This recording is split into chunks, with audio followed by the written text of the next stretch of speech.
పిలిస్తే పలికే దేవుడిగా శ్రీరాముడు భక్తుల నుంచి పూజలు అందుకుంటున్నాడు. ఒకసారి రామాలయ చరిత్ర తెలుసుకుందాం. కడప జిల్లా ఒంటిమిట్టలో వెలిసిన ప్రాచీన హిందూ దేవాలయం శ్రీ కోదండ రామాలయం. సీతారామ లక్ష్మణులు ఏకశిలపై ఉన్నందున ఏకశిలా నగరముగా ప్రసిద్ధి చెందింది. ఆంధ్ర తెలంగాణ విడిపోయిన తర్వాత ఆంధ్ర భద్రాద్రిగా రాష్ట్ర ప్రభుత్వం రామాలయాన్ని ప్రకటించింది. యాగరక్షణ కోసం మృకుండ మహర్షి, శృంగి మహర్షి రాముణ్ణి ప్రార్థించడంతో దుష్ట శిక్షణ కోసం సీతాలక్ష్మణ సమేతుడై అంబులపొది, పిడిబాకు, కోదండం పట్టుకొని శ్రీరాముడు యాగరక్షణ చేశాడని పురాణం చెబుతుంది. మహర్షులు సీతారామ లక్ష్మణుల విగ్రహాలను చెక్కించగా తరువాత జాంబవంతుడు ప్రాణప్రతిష్ఠ చేశాడని పెద్దలు చెబుతారు.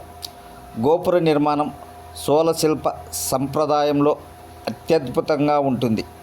రాముని విగ్రహం పక్కన హనుమంతుడు లేని రామాలయం భారతదేశంలో ఒంటిమిట్ట రామాలయం ఒక్కటే ఉండడం గమనార్హం. రామాలయానికి 3 గోపుర ద్వారాలు ఉన్నాయి. ఆలయ ముఖద్వారం ఎత్తు సుమారు 160 అడుగులు ఉంటుంది.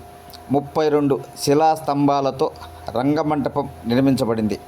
పొత్తపి, సోలులు, విజయనగర రాజులు, మట్లి రాజులు ఈ ఆలయాన్ని 3 దశలుగా నిర్మించారు.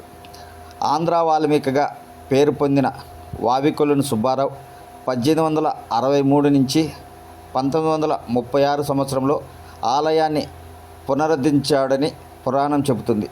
స్వామివారికి ఆభరణాలు చేయించడంతో పాటు శ్రీరామ కుటీరాన్ని నిర్మించారు. టెంకాయ చెప్ప చేతబట్టి భిక్షాటన చేసి వావికొలను సుబ్బారావు 10 లక్షల విలువైన ఆభరణాలు స్వామివారికి చేయించాడు. రామాలయం ఎదురుగా సంజీవ దేవాలయం, రథశాల ఉన్నాయి. ప్రతి ఏడాది ఏప్రిల్ నెలలో శ్రీ కోదండరాముని బ్రహ్మోత్సవాలు 10 రోజుల పాటు అంగరంగ వైభవంగా జరుగుతాయి. ఉత్సవాల్లో భాగంగా జరిగే సీతారాముల కళ్యాణంకు లక్షలాది మంది భక్తులు తరలివస్తారు.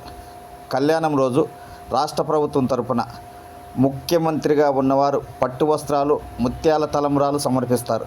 ఉత్సవాల సమయంలో ప్రతిరోజు రామాలయం భక్తులతో కలకలలాడుతుంది. ఒంటిమిట్ట రామాలయం కడప నుంచి 25 కిలోమీటర్లు, రాజంపేట నుంచి 27 కిలోమీటర్లు ఉంటుంది. కడప చెన్నై ప్రధాన రహదారి అయినందున రాకపోకలకు భక్తులకు ఎలాంటి ఇబ్బంది ఉండదు.